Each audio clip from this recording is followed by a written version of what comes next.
Ladies and gentlemen, welcome to the CX Goalkeeper podcast. Your host, Gregorio Leoni, will have a smart discussion with expert, thought leader, and friends on customer experience, transformation, innovation, and leadership. I hope you will enjoy the next episode. Ladies and gentlemen, today is really a big pleasure. I have Rosaria Cirillo with me. Hi, Rosaria. Hey, Gregorio, good morning, buongiorno. It's always funny with you, like English, Italian, like my brain goes like... Exactly. It's important to switch, to adapt. And we are doing the CX Goalkeeper podcast in English so that everybody can profit on our discussion. Before we start discussing about fishes and everything around that, could you please introduce yourself?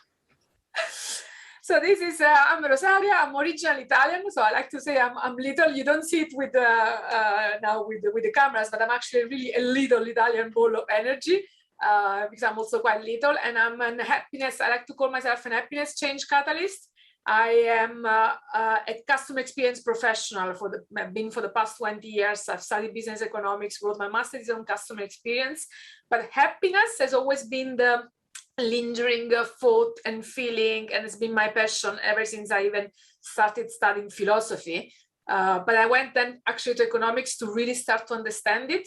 And as I started to really work on customer experience, I got even more into the mind of customers and really understand from that point of view what makes us happy. And that's how I came then all further to happiness. So in the last few years, I got myself also certified as happiness trainer, most recently as a laughter yoga teacher. So yeah, I'm like, I love to bring more happiness into the world. Where happiness, I also like to say, it's a full concept. It's not just happiness. Yeah, let's be happy. But there is health, there is so much elements behind it. So it's not fluffy happy, but it's really science of happiness. I think at the end, it's really similar to customer experience. It's not something fluffy to make customer happy, but it's something more, and we need this understanding, and therefore we are also here to share this information. At the end, you're saying you are small, but you have a big energy, and you are spreading happiness. I was part also of some of your presentation, and they were really super interesting. On one side, it was really a webinar where I learned a lot, and I learned about your book. I had your book, but I never read the book, and I will come back to when I read this book. And then I was also participating on a different session where you were spreading energy, happiness. It was really half an hour, completely different, out of the box, and we laughed quite a lot. And therefore, I really think that's what you are doing. It's outstanding. One question about you. You grew up in a splendid region. Could you please give 2-3 insights? Yeah, it's one that actually very few people know about it. Normally, I would share a picture. Let's start people starting to guess, where is this one? I actually don't know, Gregorio, if you ever been to Caserta. So like, I'm originally from Caserta. You know Caserta? I know Caserta, but I need to be honest, I was not there. I was in Napoli and around, but the next time I know where I need to go.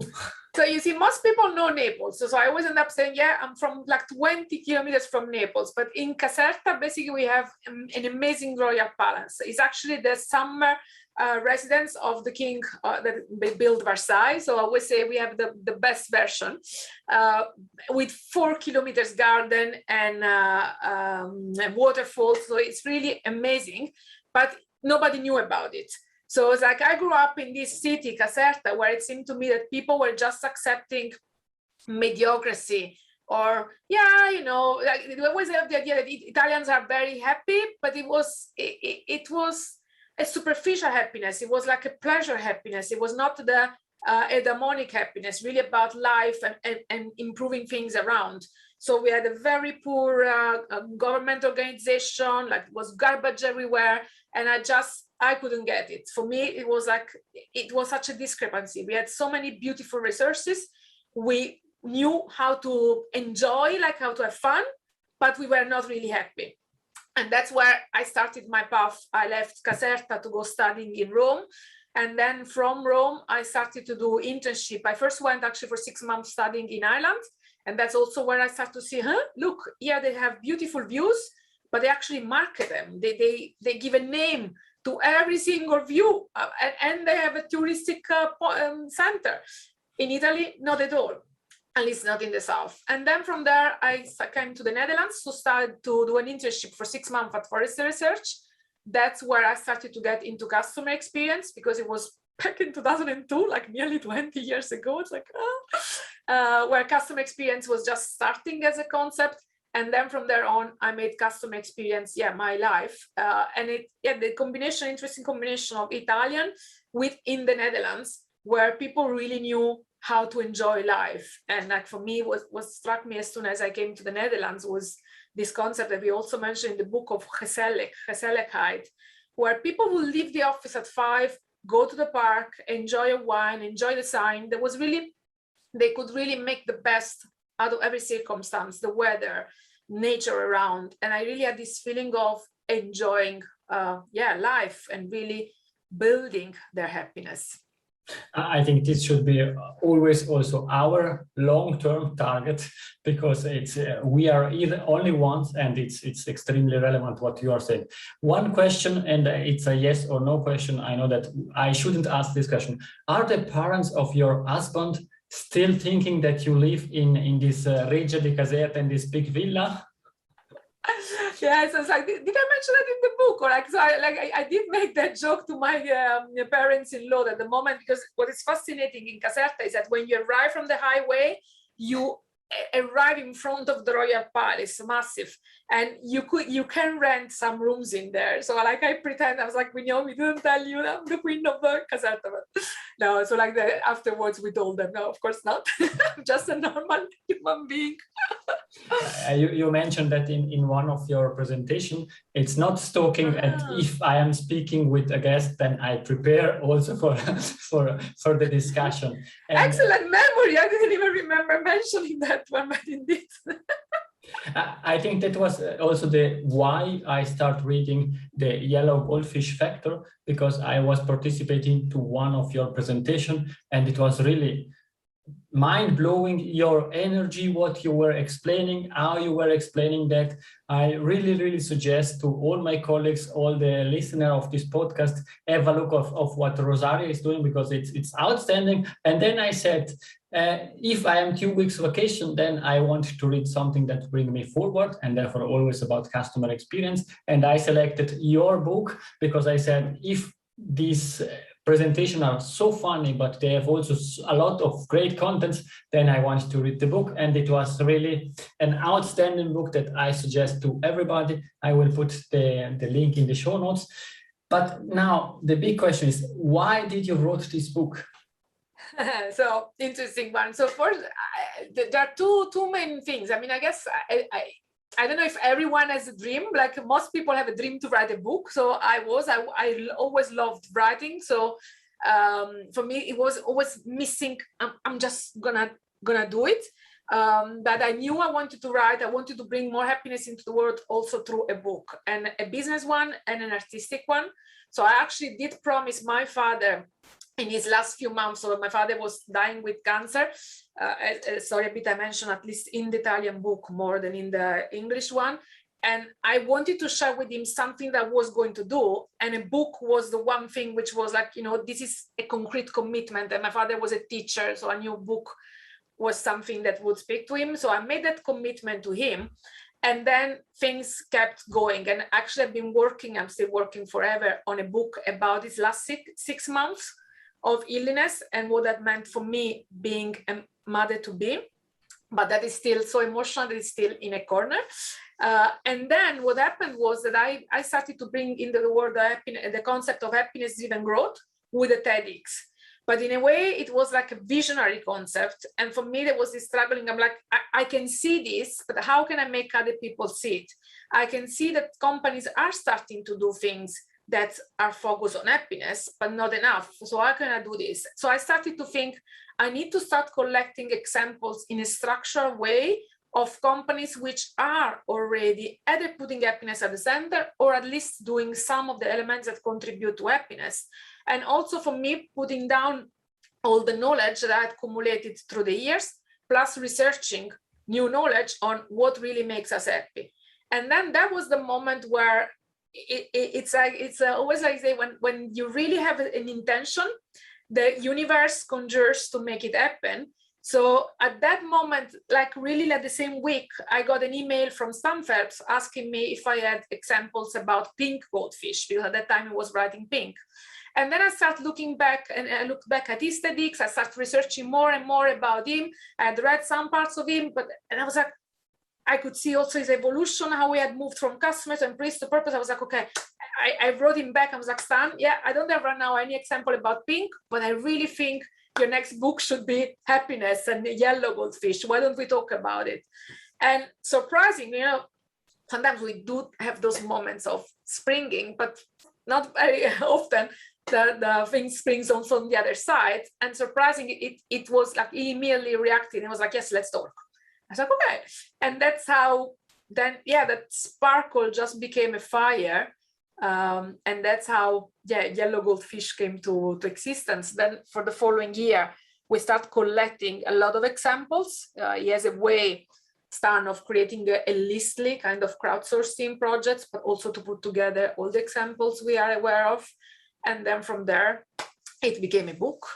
And actually this month is almost, it's going to be 3 years already. So it's like... this is something I wanted to mention. This is also the month of the anniversary of your book, 3 years. Congratulations. This is really a great book. And perhaps also to make that understandable, perhaps not everybody understands it. What's the difference between pink goldfish, yellow goldfish? Are there other colors? Yeah, so basically what in a nutshell, the concept stems from a goldfish. So the idea of a goldfish is that not many people know that you have an average goldfish can be 3 to 5 centimeters, but actually the world business Guinness records, it's like up to 50 centimeters, if not a meter.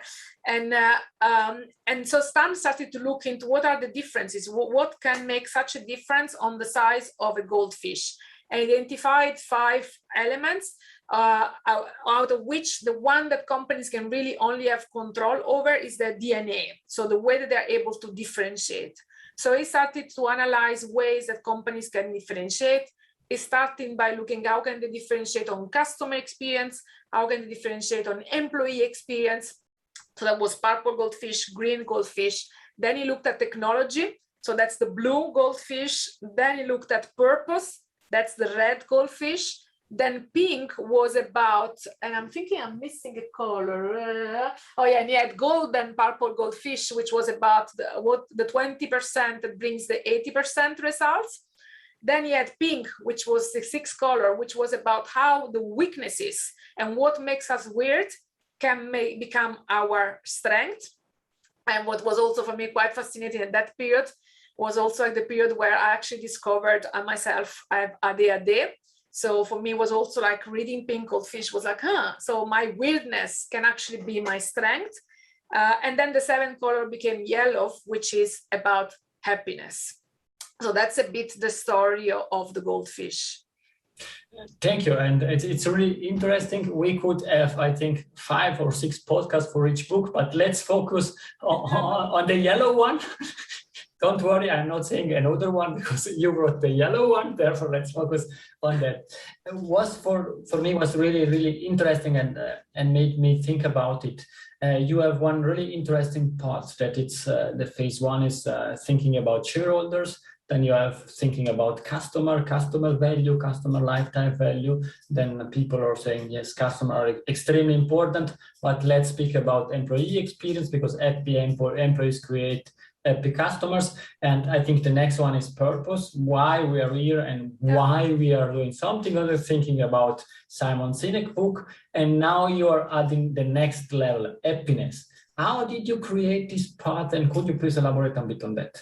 Yeah, so that one was actually, so it was like, it was playing in my mind a lot. And then that path is actually something that Stan covers indeed in red goldfish.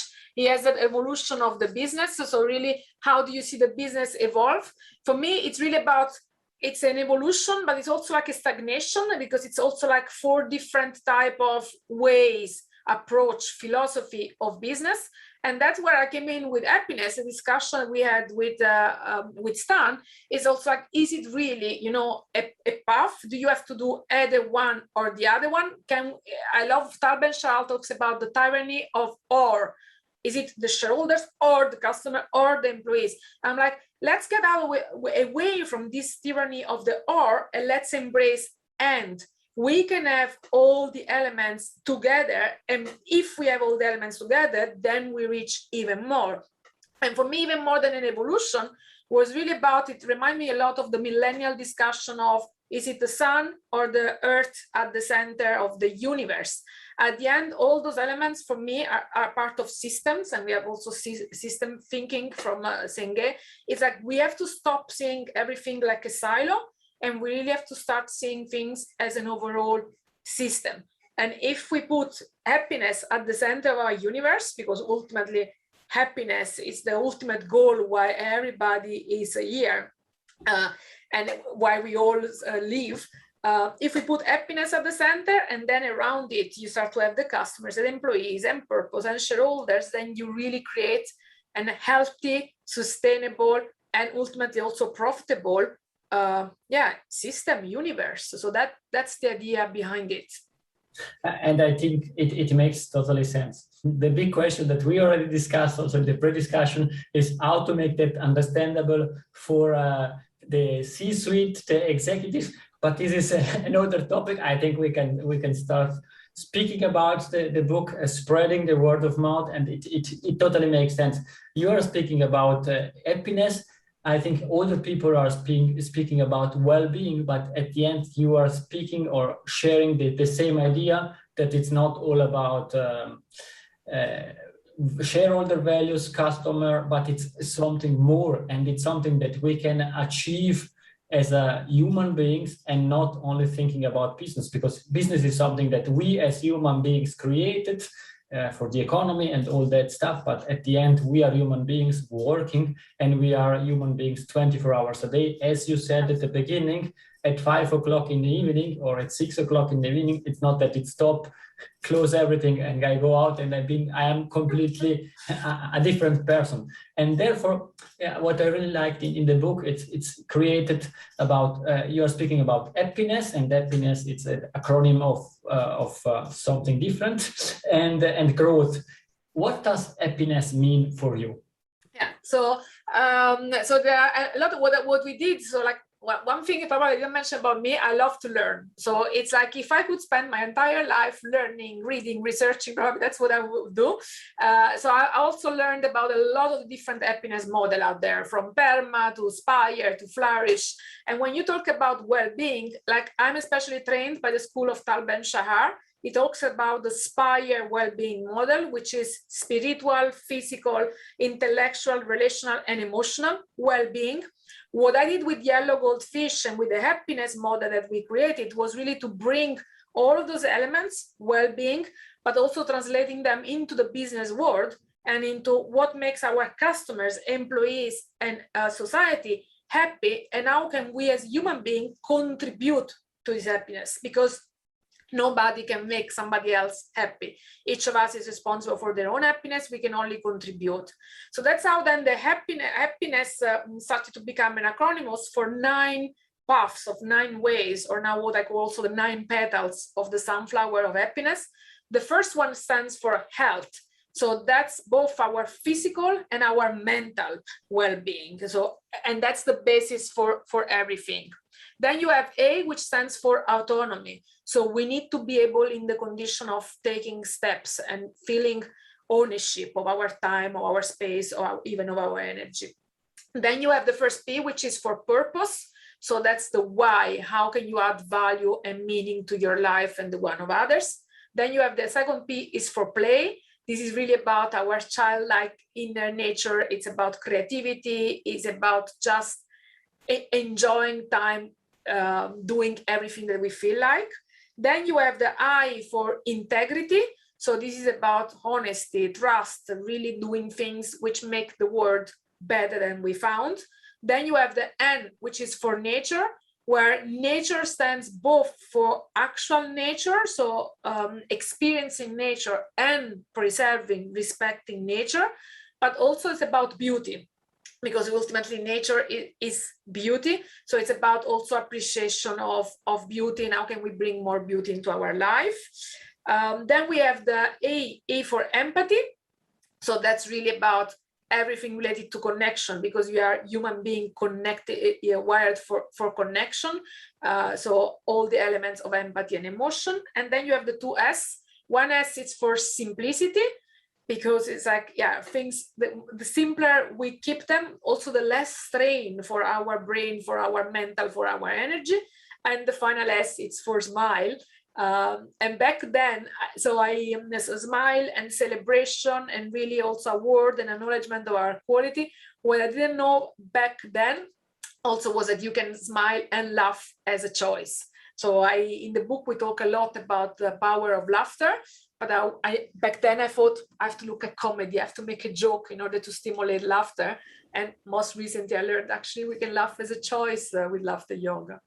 I think it's really, really interesting. And before I ask the next question, elaborating a bit of all this concept, I am thinking about myself, and in the situation that I am now, I am trying to focus on the two different P's. One is purpose, why I'm here, what I'm doing in a business context, but also in a family context, because we have changed. Our son is going to the kindergarten, and therefore it's really a big change for him. What for me, it's normal, go to the kindergarten or go to the preschool. For him, it's a big change. And therefore it's really interesting to think about why I'm here, what I'm doing, and what I want to leave to him when I'm not here anymore. And the second one, what I really think it's super interesting is the second P, it's play. Back again to my son, really focused on my son. It's playing with him. It changed the setup, because there are no specific rules. You can create something, and investing the time playing with him, at the end you create something that, if you look from outside, you don't know that, but we create a story, we do this, we do that, we play like that, and it's really outstanding, and it brings you to a new way of thinking. Now, not speaking about me, speaking about you. Which letters do you prefer most? Yeah, so for me, it's a tough one. It's like there are a few more that I really like nature, play and smile. But like my favorite are also like play and smile together, because it's like you say, play. It's the core, you know.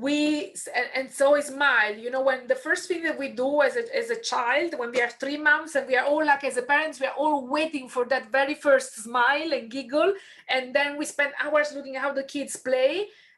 So the first thing we do when we come into the world is we smile and we play. That's our, almost you could say, our initial nature. And then somehow the world changes, and we stop smiling, or we smile less, and we definitely stop playing. So for me, those two elements, those two letters, were also like the most intriguing one, because when we play and when we smile, we are happy. It's like, so why can't we not bring more play and more smile into our life, knowing ultimately that when we play, we become more creative, and when we become more creative, we become also more productive and more innovative. So there are so many benefits that we can reap while being happy. So I would say definitely those two. And also because, especially if I think also about the COVID period, you know, while everybody ran to buy toilets, I remember in March, where everybody, when we were going to lockdown, everybody ran to buy toilet paper. The first thing I did was to buy a trampoline. I was like, if we are gonna get into lockdown and the kids have to be in the house for weeks and months, they need an outlet. So I bought the trampoline. But the trampoline has also become the way for us to connect. So I play on it as well. I go jumping on it with them. And whenever we argue, they go on it to kind of meditate or rest or take a rest. And that is the place where I can also go and reconnect with them.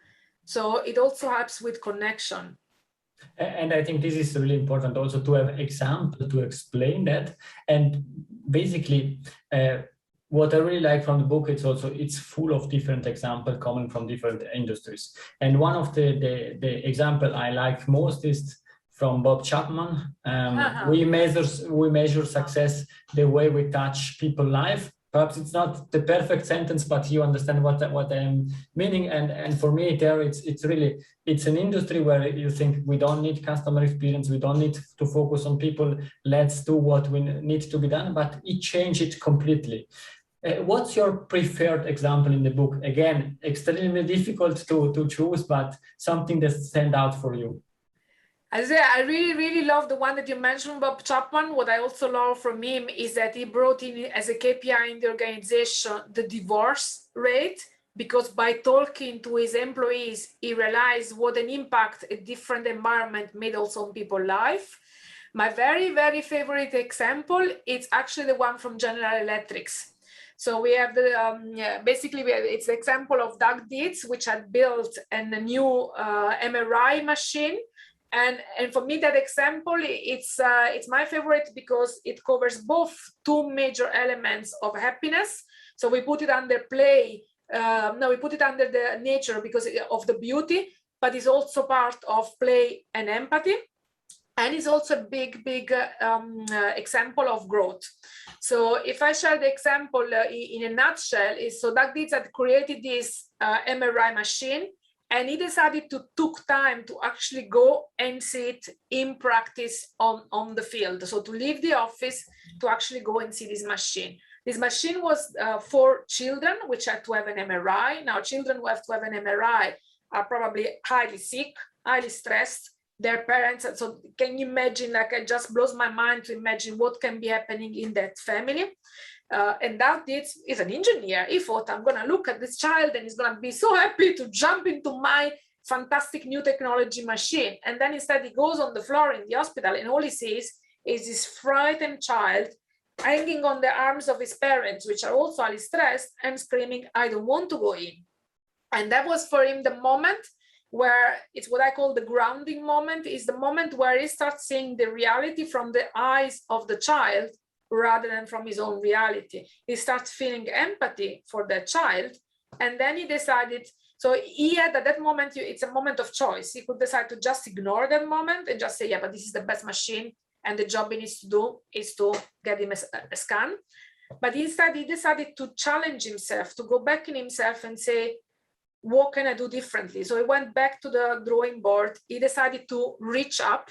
That's the R that we say in growth. So he went back to study. He went to he had heard about design thinking. He went to the Stanford School. He learned everything possible about design thinking. Then with his team, they start operationalizing. So that's also the O of growth, really designing an entire new experience. And a few months later, they launched what is called the Adventure Series, where basically there were all sorts of, so the machine was the same, but they created experiences, the Pirate Island, the jungle, the Captain Hook. And for each of those experiences, there would be also sounds. So when the children would come in the corridor, there would be sounds, they would spray of water. So for the children, it became almost like a trip to fantasy land. And when Doug went back to see the first child going into the machine, when the child actually went out, he turned to his parents and said, Mom, Dad, can we do this again tomorrow? And that for him was really like the moment where he realized he really had changed the game, the conversation. But what's most impactful also about this example is actually how impactful it was also on the hospital and on their profitability, because the fact that those children were highly stressed meant that most of the time they did not want to go in the MRI machine. So a lot of stress for the hospital people as well. It required anesthesiologists. So that meant a very expensive doctor, very expensive procedure, very time intensive. So you could only plan a number of scans per day. And after this change, there was 80% less requirement anesthesiologists. Can you imagine the impact on doctor expenses?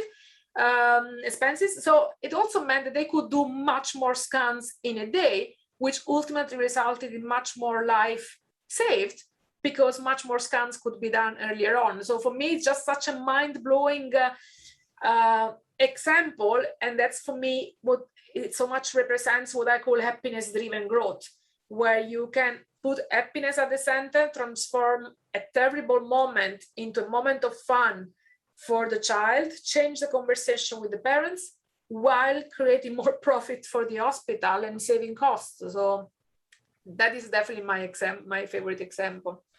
And I think this example touches our artists, because this is about children, and what these are our most important, sorry to use the name, asset in this world, because they are our future. And if we can do human-centered design, that's key and really, really important. Thank you very much for sharing this example. In the last piece of your book, you are speaking about growth. What does growth mean? So as in the example a bit of Doug did, so the growth stands for grounding, reaching up, operationalizing, wow blossoming, taking time, and harvesting. So the first element is that grounding, it's like, so I also use the metaphor of the sunflower in the book, and even more in the second edition of Yellow Factor, because the sunflower, it's really the metaphor of growth, and how everything can start from a simple seed, but that seed on its own is not enough.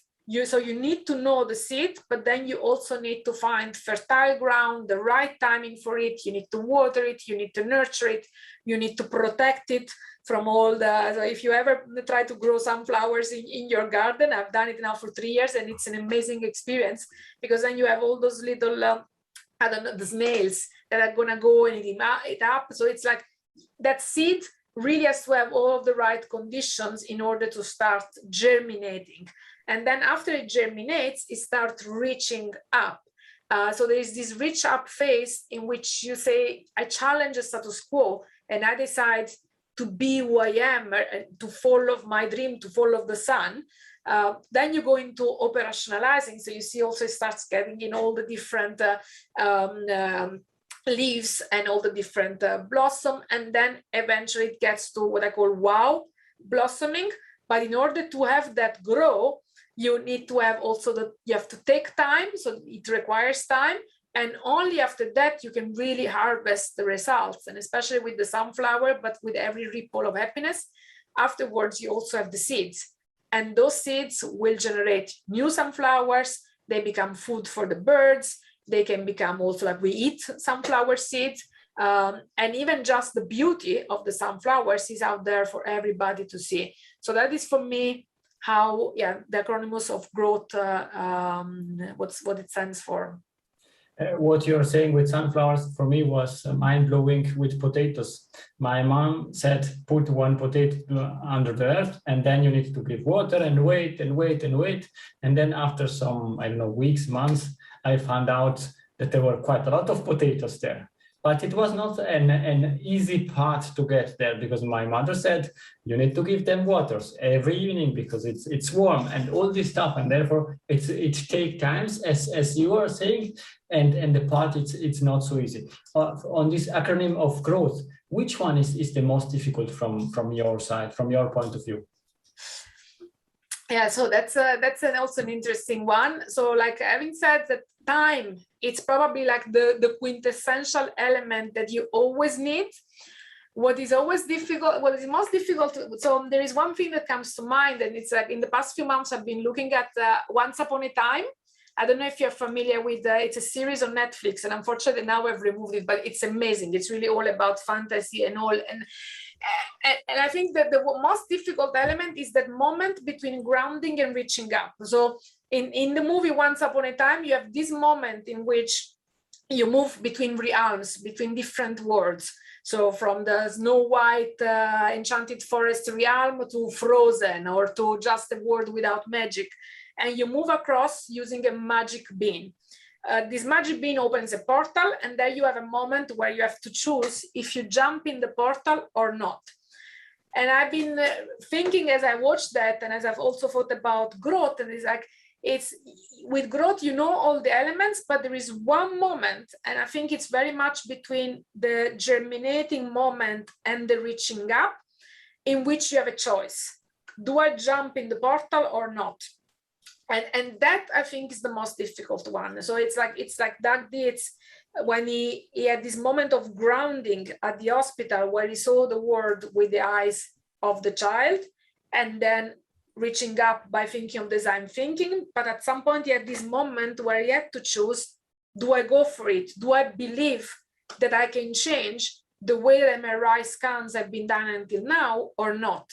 And I feel that that's the critical moment for most of us. If I think also about myself, there are so many moments where I get that magic bean and then I go like, now the world is not ready for it, I'll wait. And then it's a missed chance. So yeah, I think that is the most difficult one, that moment between germinating and reaching up, like choosing to just go for it.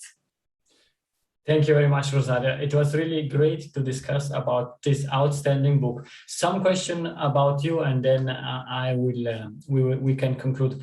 Is there a book or something that you would like to share with the audience that you are saying this is something that helped me to grow?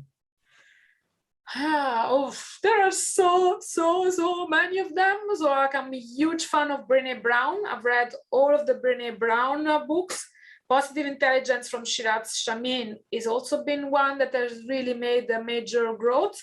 So then the one that I would share with the audience right now, it's the latest one, which is the 4 agreements, and actually the 5th agreement from Miguel Ruiz, because that one I'm like, I only read it a year ago, the 4 agreements, and the 5th agreement now. And I'm like, oh, if I could have read this book 20 years ago, it probably would have changed a lot. So that is a very important one, because it's about the basis of the agreements that we make. Like everything we do in life is an agreement, but we can change those agreements at any moment. And his key 5 agreements, it's really like, it's about being impeccable with your words, always do your best, like always don't make assumptions. So really, don't just believe. And I forget the other 2 right now, like, but it really changed the way that I see things. And it's really like, oh yeah, don't take anything personally. So it's like, whatever happens, it doesn't have to be with us. Everybody is in his own world, in his own realm. So sometimes things don't just happen personally. And keeping those things in mind, I think will also help taking the jump with the magic bean more often, at least. Thank you. If somebody from the audience would like to contact you, what's the best way? So they can follow me on Instagram. So that's WowNowXP. I'm also on Facebook, on LinkedIn, absolutely. So that's there. And I'm also open, you can also just email at rosaria@wownow.io. Thank you very much. And we are coming to the very last question. This is the question I'm always asking. It's Rosaria's golden nugget. It's something that we discussed or something new that you would leave to the audience. I think it's really probably one of the magic bean right now. It's so it's really take the leap, find what is your magic bean, and identify what is your magic bean and the realm you want to get to, and then just jump and do it laughing. Because it's like really for me, like laughing and connecting to the heart are really for me also the golden nuggets of like act from the heart and do it smiling and laughing. Thank you very much. And as usual, I am not commenting Rosaria's golden nugget because it's Rosaria golden nugget. The last thing I want to say was thank you very much, Rosaria. It was a great pleasure to have you on my podcast. Thank you so much to you, Gregorio. Great podcast. I love also to listen to your podcast. So for me, it was also like an honor to be one of your guests now. Thank you. Thank you very much. And also to the audience, I hope that you enjoyed this discussion as I did, because it was really outstanding, full of energy, full of happiness. Please go forward with a smile, go ahead with a smile, because this will change your life. Thank you very much. Grazie mille. Arrivederci. Ciao. If you enjoyed this episode, please share the word of mouth, subscribe it, share it. Until the next episode, please don't forget, we are not in a B2B or B2C business, we are in a human-to-human environment. Thank you!